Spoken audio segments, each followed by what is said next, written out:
My name is Brian Schmauder. I own Delray Landscapes here in the Northern Virginia region. We like to say we're an environmentally sustainable company. What we do is design, build, and everything gets kind of filtered through an environmental focus. So our plantings look a little bit different than kind of the traditional stuff. I like to say that we dabble in both the formal and informal and organized chaos, if you will. We like to take our stormwater from our roof lines and our yards and reuse them before they reach what inevitably comes to what is behind us, and that's the Potomac. We're having a little issue with clean water these days, especially with the river behind us. And if we can be a needle in a haystack for residential or commercial properties and just try to clean that water that enters the storm drain, that will inevitably be needles in the haystack into the Potomac. So. Welcome back to another episode of the Cost of Doing Business show, where today we're on the banks of the Potomac River just outside of DC here in Northern Virginia. And it's a beautiful summer day. I'm here with Brian from Delray Landscapes. Hey, Weston. Nice to have you on here. Thanks for bringing me down to this cool Thanks place. for having me. Yeah, absolutely. So Gene is with me, one of our sales folks from SynkedUP, and we are out here spending the day in the northeastern area here, visiting SynkedUP users, and we just got a tour of your yard where you stage all your stuff, and we were tackling your maintenance jobs that you're setting up in SynkedUP. So we got to see the inner workings of Delray Landscape in the office, which was awesome. A big lift, to say the least, just trying to get everything and all that data entered in. Yeah. So it's a monstrous task. Maintenance is an animal. There's always a ton of data entry and setup, and then once it's finally done, then it's kind of, you forget it. Most importantly, we had the master looking at it and pointed out a few things that we might change and update, and so we're going to go with that and roll it out when it's ready, I think is the most important part, and training the guys and getting them up to speed, up to learned, and then really jumping in and using the system the way it's supposed to. Yeah, the implementation is a delicate process, but why don't you give us a rundown, give us an introduction of yourself and your business. Sure. My name is Brian Schmauder. I own Delray Landscapes here in the Northern Virginia region. We like to say we're an environmentally sustainable company. What we do is design, build, and everything gets kind of filtered through an environmental focus. So our plantings look a little bit different than kind of the traditional stuff. I like to say that we dabble in both the formal and informal and organized chaos, if you will. We like to take our stormwater from our roof lines and our yards and reuse them before they reach what inevitably comes to what is behind us, and that's the Potomac. We're having a little issue with clean water these days, especially with the river behind us. And if we can be a needle in a haystack for residential or commercial properties and just try to clean that water that enters the storm drain, that will inevitably be needles in the haystack into the Potomac. So cleaning up that water, cleaning up the waterways, and getting some flowers to grow in the meantime. Make it look pretty in the meantime. Yeah, exactly. That's what we do. So, what kind of services do you do? Design and maintain. So full design and implementation, whether it's hardscapes or softscapes, and then we can maintain that on the back end. Okay, and how many guys do you have? Currently running 16 employees on 5 different crews. Okay, and how are they split up from install and maintenance? Sure, there's 2 installs and 3 maintenance. Okay. 2 of the maintenance are turf specialists or turf care, and 1 mulch maintenance. They're responsible for the upkeep and general welfare of the garden beds. Okay. So, and tell me about how Delray started, or how you got. What was the beginning like? The beginning was in 2020. We had actually purchased an existing company that I was working for. And this happened at a time when, the world shut down. So it was an interesting time to go into business. Everything changed. The office changed. The way we worked changed. I mean, I couldn't maneuver guys around, the beginning of a season is absolute chaos where you're mulching here and mulching there, and you need guys over here and you need guys there. We froze everybody. So at some point I had one guy mowing his entire route, and it just was what it was because I couldn't mix crews. And I think we learned a lot, certainly how to reduce stresses and create efficiencies where we could. But it was what it was. So that was the beginning. From there, we've gone nothing but up. It's been just a crazy ride, and I respect and value each of the crew members that have been there. I was telling you earlier, I had 100% employee retention this year, which I think is pretty unheard of in our industry.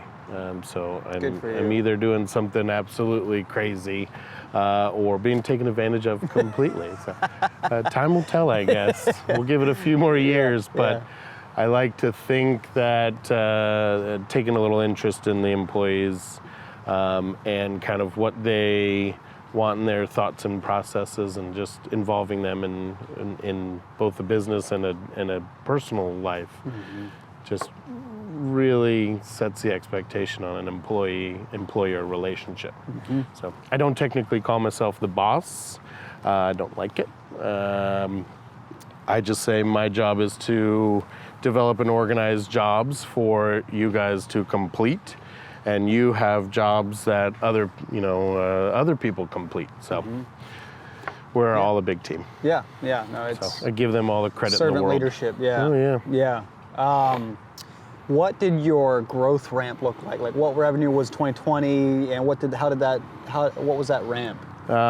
So during the transition, I was actually in charge of releasing all the employees from the prior company and then rehiring them for me within 5 minutes. They all knew that it was happening because we had talked. One of the crews was actually supposed to just be released. That was the hardscape team, and they said, Brian, we don't want to go anywhere else. I had jobs lined up for them. And so here we are, we're installing landscapes, which we had done prior, but I was attempting to ease into 2020. It was a good time to be a contractor though in 2020, since everybody needed an outdoor space. In hindsight, best decision ever.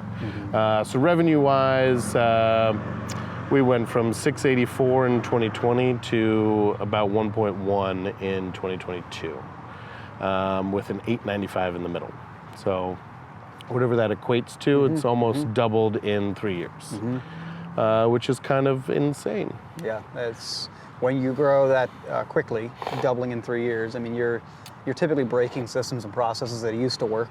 Completely. At the beginning, we reverted back to a system of estimating that we had used prior, and it wasn't wrong. What was that? Just the crew labor plus materials, kind of method of estimating. And there's nothing wrong with it until you get to a certain point, and then you really need to start taking into account some overhead numbers, and that's really where the SynkedUP budget comes in. And just accounts for all those things. And so, not that I contribute maybe growing in size, because we did these numbers with the same crews. I attribute it more to the fact that we're actually estimating and billing correctly. Accounting for all those little things, and maybe our costs went up a little bit. Could have been inflation. Everything went haywire. We were paying $100 for a sheet of plywood. That was crazy. So maybe it was something like that. Maybe I like to think it was, hey, this SynkedUP program that we got is really working, and look at this, we're doing great. So it's amazing. I was just talking to another contractor this morning, and he was sharing his story. And it's just amazing the transformation that happens when you actually put your numbers in and get your pricing spit back out at you, and it gives you the cash flow and the profit completely. to breathe. Oh my goodness. And so many contractors struggle with like, they'll never go for that, I'm not worth that, and all that it's like... Send it. Yeah. Whoever's listening, write it, don't second guess, send it.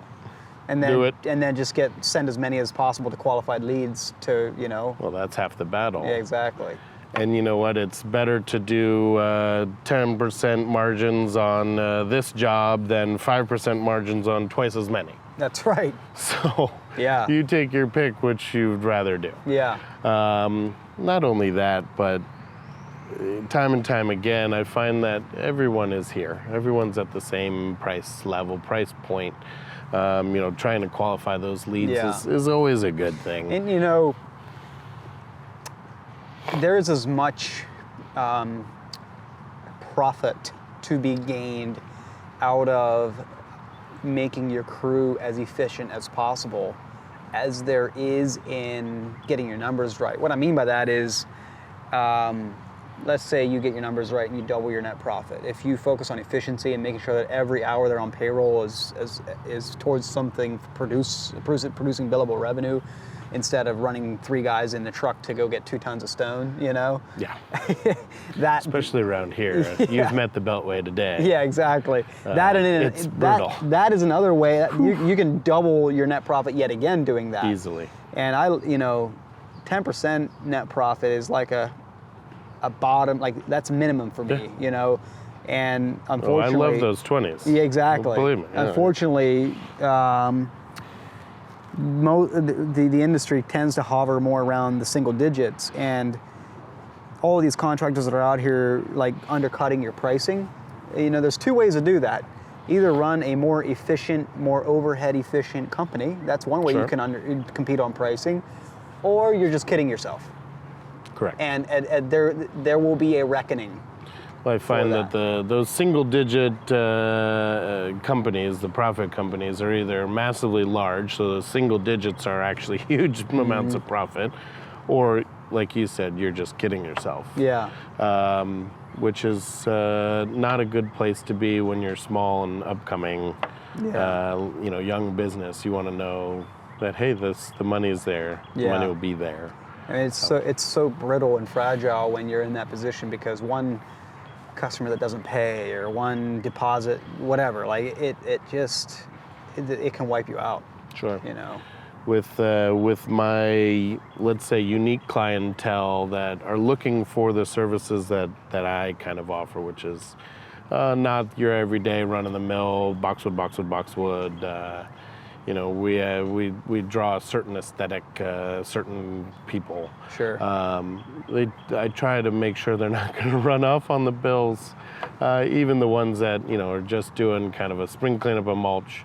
To be a contractor to interview the client as much as they're interviewing me, and helping to avoid the crazy people. Yeah. At the end of the day. So. As you transitioned, you were an employee of the company you bought, right? So as Correct. you did that transition, what was and became a business owner, Oof. What was the biggest challenge you faced? I think it still goes back to that time period in 2020. The biggest challenge as a business owner was the fact that it's all literally on top of your shoulders now. Before we could rely on 2 other people, now those 2 other people are my left and right hands. So Me, myself, and I. Me, myself, and I. That's what I said earlier. There's 3 people in the office. It's me, myself, and I. I like to, people say, oh, we wear different hats. I like to say I wear different shoes because there's different boots for different occasions. There's meeting boots and work boots and play boots, which are usually just Crocs anyways. A nice nighttime slipper. But the hardest thing is being that business owner and shutting off at the end of the day. I've got kids at home. They're amazing, and I'd love to Awesome. spend most of my time with them if Yeah. I could. Yeah. So we buy things as humans to either buy back our time or save time. So I can hire an office manager to manage all these spreadsheets. One of the biggest things in switching over to LMN was a tagline that said, "No more spreadsheets." And I mean, I've got hundreds.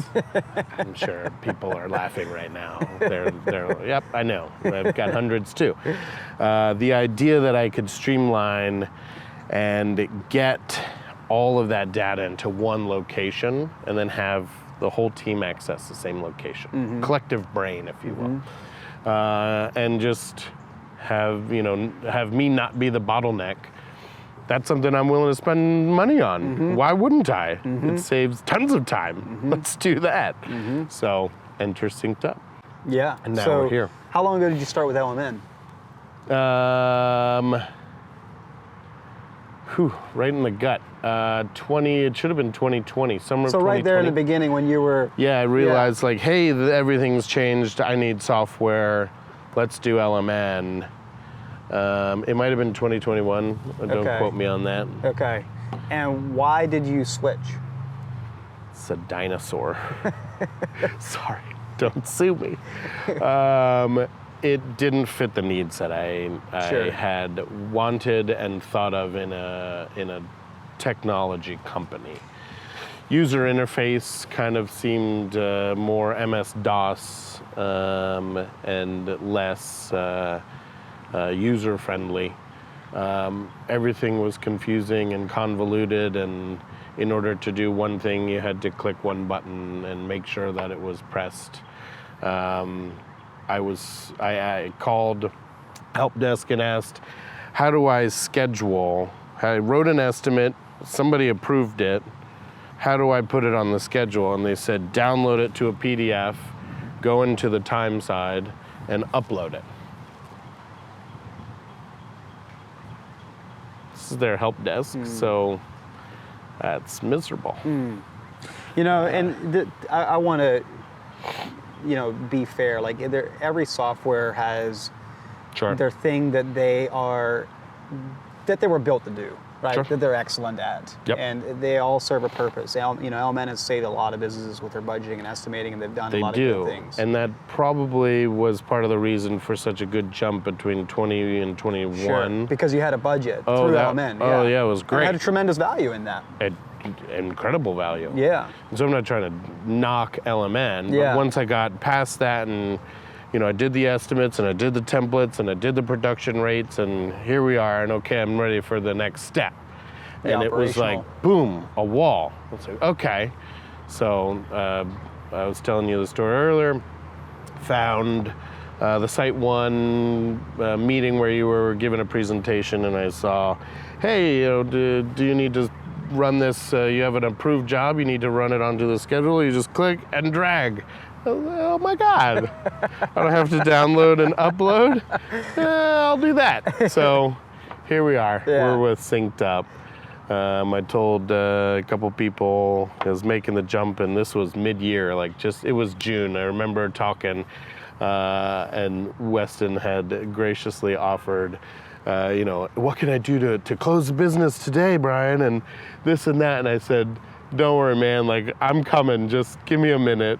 So we jumped ship in June, mid-year, which is... coming right up on your 1-year anniversary. I guess, yeah. And it's a lot like switching teachers in the middle of the year. Yeah. Just something that doesn't happen. Yeah. We as landscapers, we have an in-season and off-season. We get all the office stuff done in the off season, but that's how frustrated I was. And so making the switch has just been great. Good. Well, I'm glad to hear that. Still a lot of stuff to do. Which you were telling me earlier. You basically transitioned and implemented all the install side.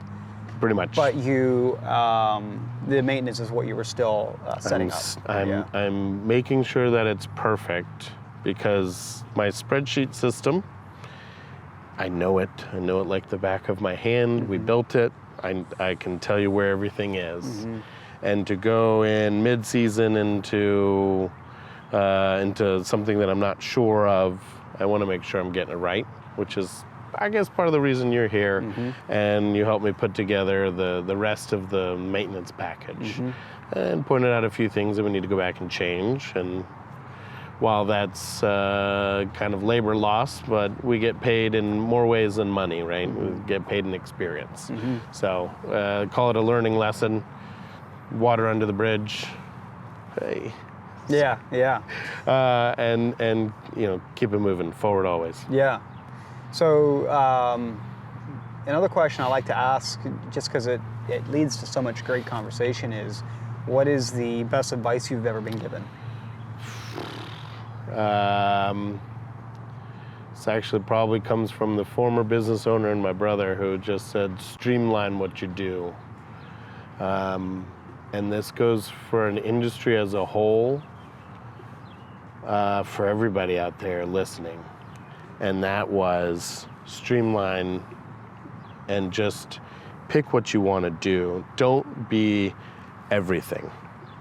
When you talk about house building, there's GCs who are responsible for everything, but the work that they actually do is just organize. They have electricians and plumbers and carpenters and finish carpenters and floor installers and painters, and I mean, how many did I just name? Yeah. What do landscapers have to do?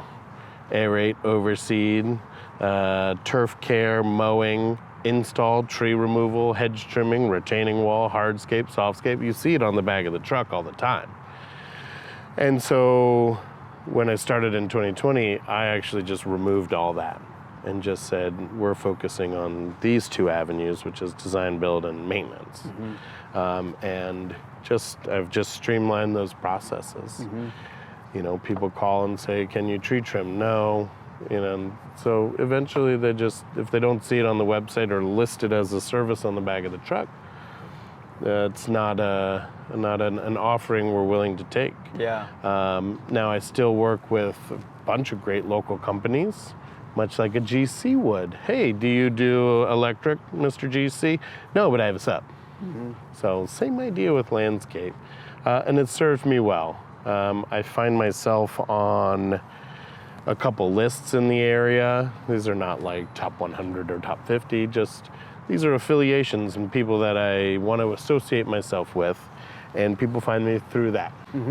And that's really the niche that I've gone into, which is kind of that environmental and sustainable design install. So even if the clients don't know they're getting it, I've always built something in. Yeah. You know, a little downspout splash guard that goes to a conservation bed or a sponge garden. And it's fun to go to some of the older houses around here. So we have a very rich history here in Northern Virginia, and see old designs, let's say from the 80s, where this has happened. And people have been doing it. And only now it's become popularized. You know, it's been reserved for kind of landscape architects and kind of crazy installs. But what is your favorite project what's your favorite type of project? What do you love to do? What's your, man, this is my bread and butter? Full yard renovations, Really? big projects. Yeah. Oh God, big work is so easy. Why do you say that? Scheduling and materials, because it's just, you have this length of time by which to, you know, get the materials and get it delivered and get it installed. Yeah, I know what you mean. It's the smaller jobs that are harder. Yeah, exactly. I agree Way 100%. Because when I was working at Tussey as a foreman, you know, we had Dan and Matt, which were kind of like the big project managers. You know, the swimming pool jobs and all of that, and they'd be on the same job for 2 or 3 months, right? Yeah. And my crew did a lot of water features, smaller hardscapes and stuff. And we'd pretty frequently have 2 and 3 day, 5 and 7 day jobs. And it actually, I always told Dan and Matt, like, hey, you guys got the easy ones, right?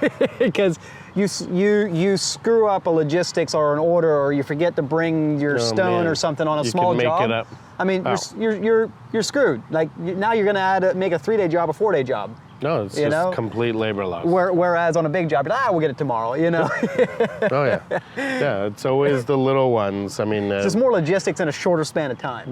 We priced out, for an existing client, I hope they never hear this, we priced out just a wall rebuild. It was a dry stack wall that had just kind of sunk in. It was happy homeowner, just sunk into the ground, and you could see just the top of one course. Mm-hmm.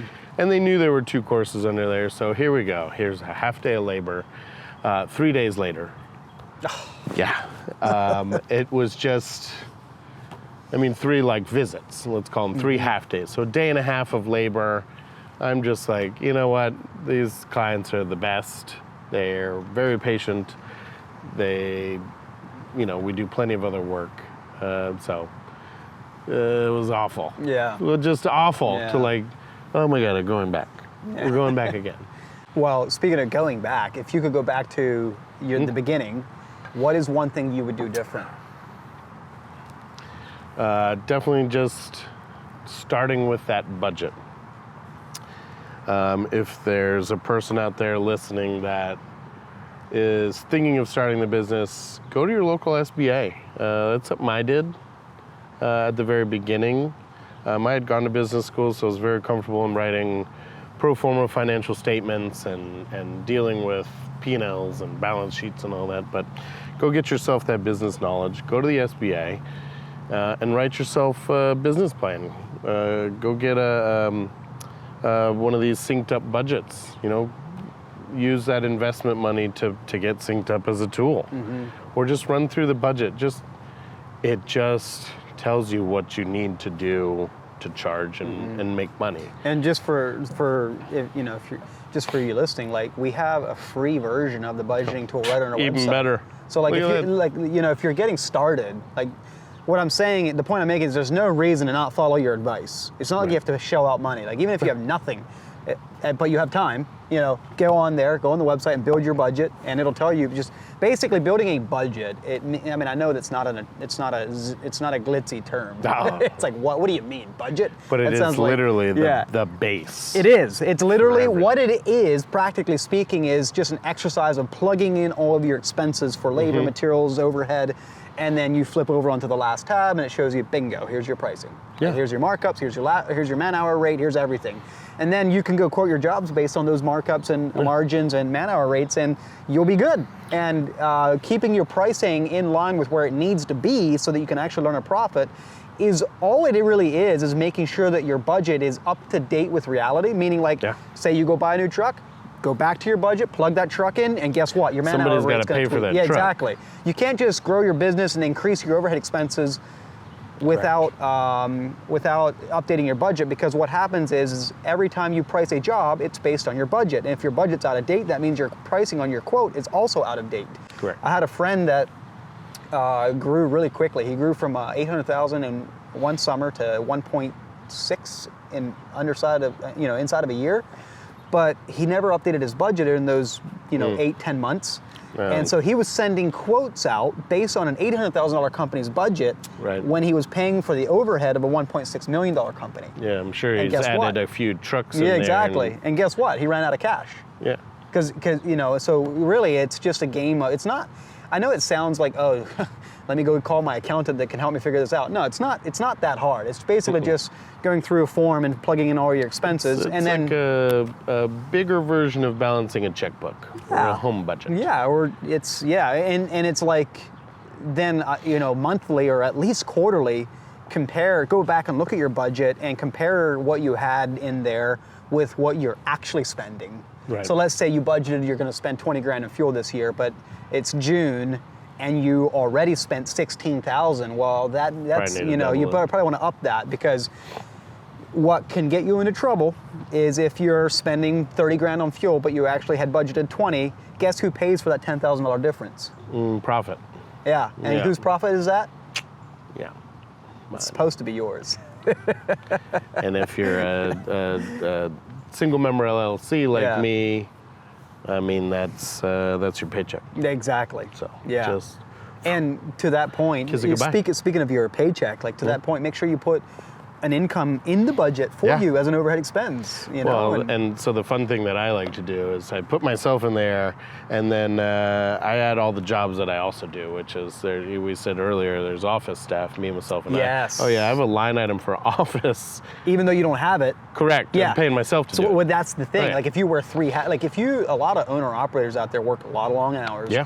And if they had to go hire people to replace themselves, they'd have to hire 2 or 3 people. Yep. And so in the budget should not be what you take home. It should be what the market value is of the people you would have to hire to replace if you Correct. didn't work a single hour.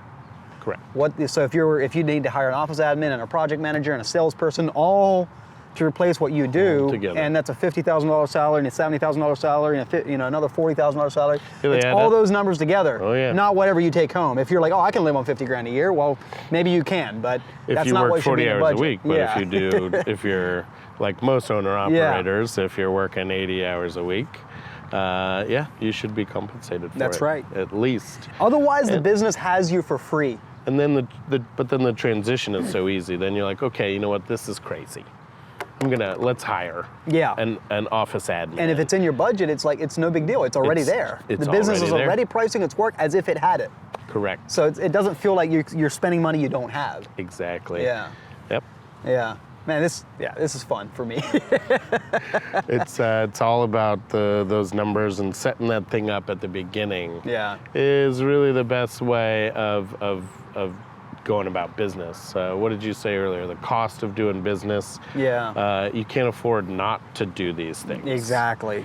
And my vision is like, of course for me, I love geeking out or looking at the numbers and tweaking this and tweaking that and understanding this and trying that method. That's fun for me. There's a lot of people out there that are like, I don't even want to be an expert at this. And that's what my vision is for SynkedUP. I just want it to be something you plug your stuff in and it spits your pricing back out.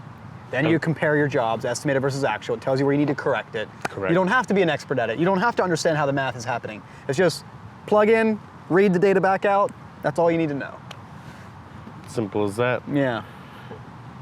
So, Well, cool, man.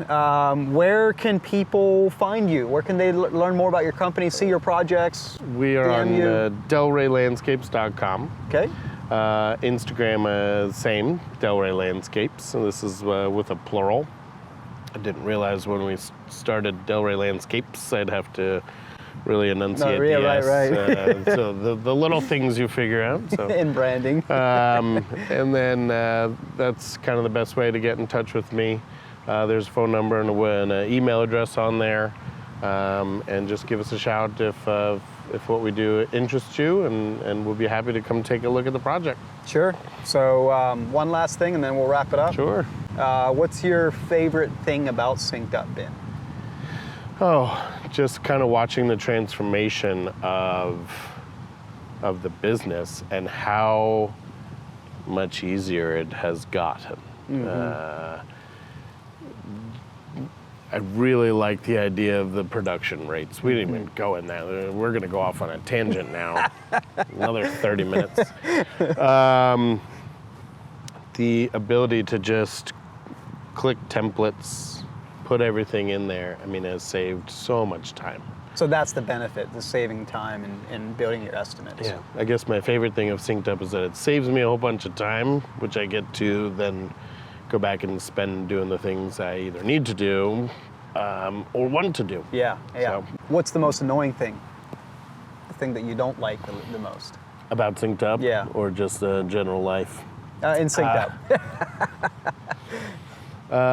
There's a lot of information, and this maintenance data entry is a big lift. I wouldn't say there's anything I don't love, because every time I go and I'm like, man, I wish SynkedUP would do this, and then I realize it does. Or if I was using it the way I know I should be using it, it will. And so I answer my own question every time. I wouldn't say there's anything completely terrible. Maybe a desktop app. Where's Kyle in this? Oh. Yeah. There is an app you can use. In fact, Weston was surprised that we had it on a little Chromebook at the office. and pulled up SynkedUP as an app on a computer, but it really hasn't been that big of an issue. Yeah. In fact, I like the desktop version better than the phone. Yeah, it's kind of more the powerhouse. It is. It's way more powerful. I'm just learning where things are, and the difference between approved and sold. That's a big one. Because I was going through and approving all these jobs, but they were never sold, and so they never showed up on the calendar to schedule. And sitting there like, you're like, why? Where is it? It's in Cyberville, USA.